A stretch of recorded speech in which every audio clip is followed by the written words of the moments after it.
আজকের তারিখটা 22 নভেম্বর 2025।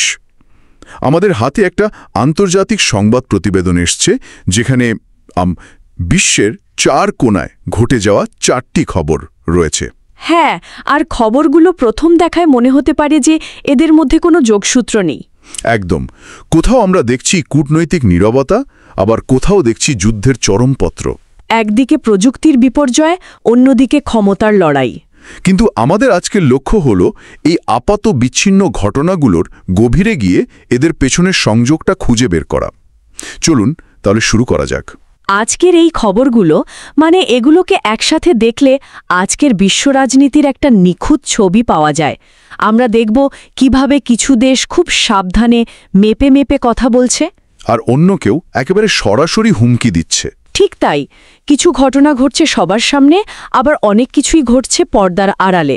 কিন্তু দিন শেষে সবকিছুর কেন্দ্রে একটাই জিনিস, ক্ষমতা এবং প্রভাব।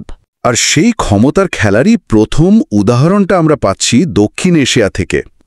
বাংলাদেশের সাবেক প্রধানমন্ত্রী শেখ হাসিনাকে মৃত্যুদণ্ড দেওয়া হয়েছে, আর এই রায়ের পর পাকিস্তানের একটি মন্তব্য বেশ আলোড়ন ফেলেছে। ইসলামাবাদ বলেছে এটা নাকি সম্পূর্ণভাবে বাংলাদেশের অভ্যন্তরীণ বিষয়। কথাটা শুনতে তো খুব নিরীহ লাগছে, কিন্তু এর পেছনে কি আরও গভীর কিছু আছে? অবশ্যই আছে। সম্পূর্ণ অভ্যন্তরীণ বিষয় এই শব্দগুলো কূটনীতিতে একটা বিশেষ অর্থ বহন করে। এর মানে হলো আমরা এই ব্যাপারে নাক গলাতে চাই না। মানে তারা একটা নিরাপদ দূরত্ব তৈরি করতে চাইছে। ঠিক তাই। পাকিস্তান এখানে খুব সচেতনভাবে নিজেদেরকে এই বিতর্ক থেকে দূরে রাখছে। কারণটা খুব সহজ। তারা জুলাইয়ের গণ অভ্যুত্থানের পর বাংলাদেশে যে নতুন প্রশাসন এসেছে তাদের সাথে কোনো রকম বিবাদে যেতে চায় না। কিন্তু এটা কি শুধুই একটা নিরাপদ দূরত্ব বজায় রাখা, নাকি এর মধ্যে কোনো সুযোগ নেওয়ার চেষ্টাও আছে? সুযোগ নেওয়ার চেষ্টা তো বটে, নিয়েছে, কিন্তু ভারত এখনো রাজি হয়নি। তার মানে ঢাকা আর দিল্লির মধ্যে একটা অস্বস্তি তৈরি হয়েছে। পাকিস্তান কি সেই সুযোগটাই কাজে লাগাতে চাইছে? ঠিক এই পয়েন্টটাই সবচেয়ে গুরুত্বপূর্ণ। এটা শুধু দূরত্ব বজায় রাখা নয়, এটা একটা কৌশলগত পদক্ষেপ। ভেবে দেখুন, ভারত যদি প্রত্যর্পণে রাজি না হয়, তাহলে বাংলাদেশ ভারত সম্পর্কে একটা স্পষ্ট ফাটল ধরবে। একদম। আর ঠিক সেই সময় পাকিস্তান যদি নিরপেক্ষ থাকার ভান করে নতুন সরকারের পাশে দাঁড়ায়, তাহলে তারা সহজেই ঢাকার কাছে নিজেদের গ্রহণযোগ্যতা বাড়াতে পারবে। এটা দক্ষিণ এশিয়ার ভূ রাজনীতিতে নিজেদের প্রভাব বাড়ানোর একটা সুবর্ণ সুযোগ।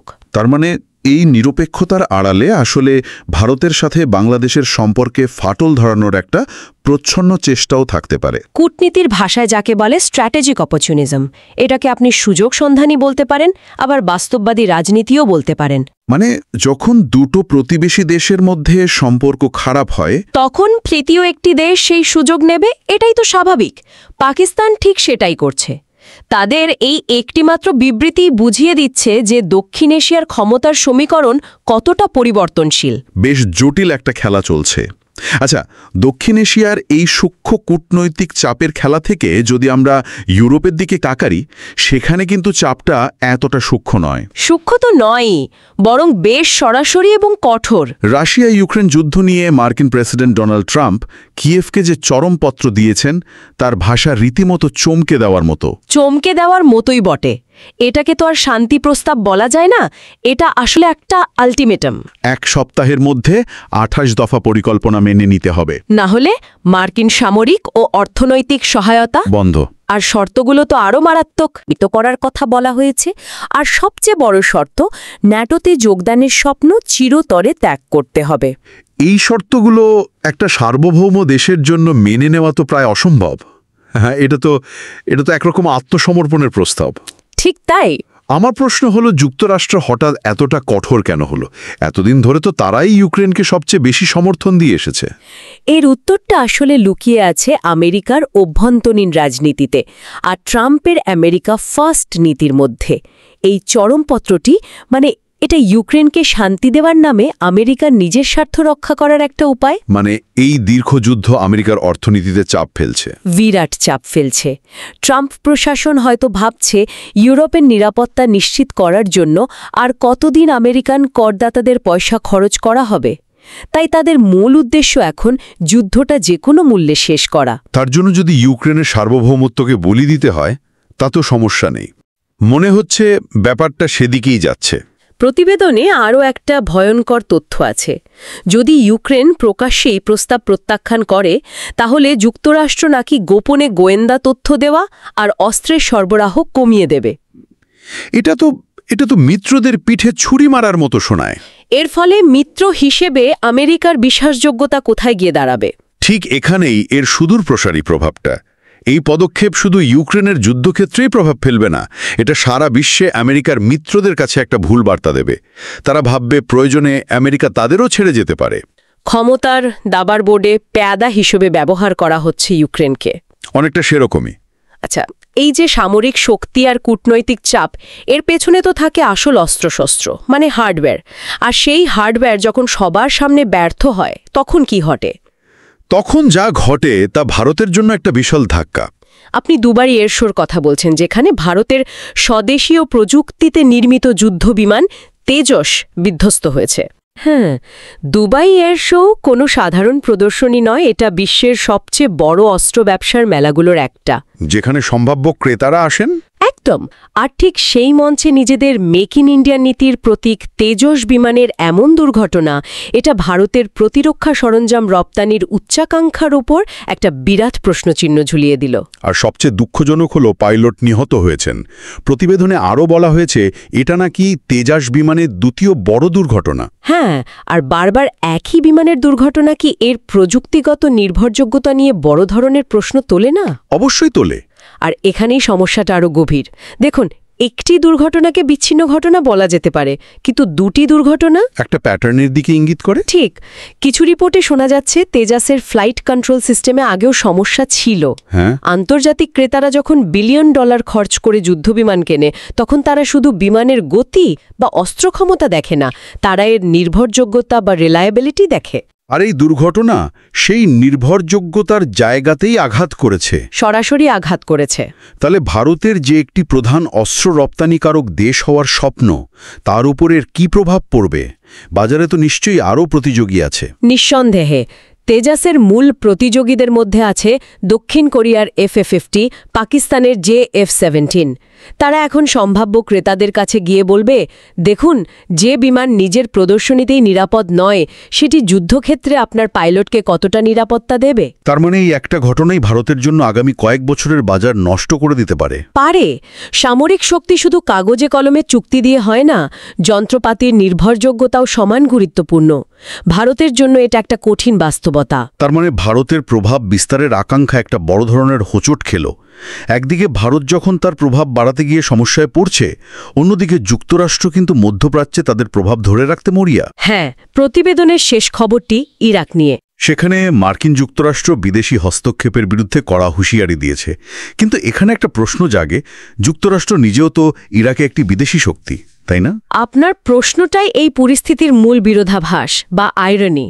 হ্যাঁ, যুক্তরাষ্ট্র অবশ্যই একটি বিদেশি শক্তি, কিন্তু তারা নিজেদেরকে সেভাবে দেখে না। মানে? ইরাকে নিযুক্ত মার্কিন বিশেষ দূত মার্ক সাবায়া যখন বলেন যে কোনো বিদেশি হস্তক্ষেপ সহ্য করা হবে না, তখন তার আঙুলটা মূলত ইরানের দিকে তাক করা। ও আচ্ছা। 2003 সালের মার্কিন আগ্রাসনের পর ইরাকে যে রাজনৈতিক শূন্যতা তৈরি হয়েছিল, সেই সুযোগে ইরান সেখানে নিজেদের প্রভাব ব্যাপকভাবে বাড়িয়েছে। এখন যুক্তরাষ্ট্র চাইছে সেই প্রভাবকে প্রতিহত করতে। তার মানে ইরাকে নির্বাচনের পর যে সরকার গঠন প্রক্রিয়া চলছে, যুক্তরাষ্ট্র চাইছে সেই সরকার যেন ইরানপন্থী না হয়। এক কথায় হ্যাঁ, এটা আসলে ইরাকের গণতন্ত্র রক্ষার চেষ্টার চেয়েও বেশি নিজেদের স্বার্থ রক্ষার লড়াই। মানে ইরাকের মাটিতে ওয়াশিংটন আর তেহরানের মধ্যে চলা একটা ছায়া যুদ্ধ।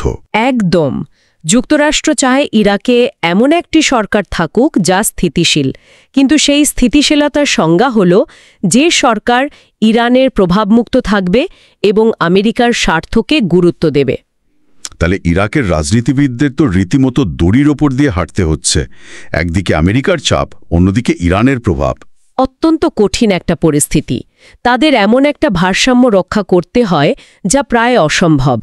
একদিকে শিয়া দলগুলোর ওপর ইরানের ব্যাপক প্রভাব, অন্যদিকে মার্কিন সামরিক এবং অর্থনৈতিক সাহায্যের ওপর নির্ভরতা। এই দুই শক্তির টানাপোড়েনের মধ্যে একটি সত্যিকারের স্বাধীন ইরাক গড়ে তোলা তো বিশাল চ্যালেঞ্জ। এই মুহূর্তে সবচেয়ে বড় চ্যালেঞ্জ। যুক্তরাষ্ট্রের এই বিবৃতি আসলে সেই টানাপোড়েনকেই আরও স্পষ্ট করে তুলেছে। সত্যি অবিশ্বাস্য।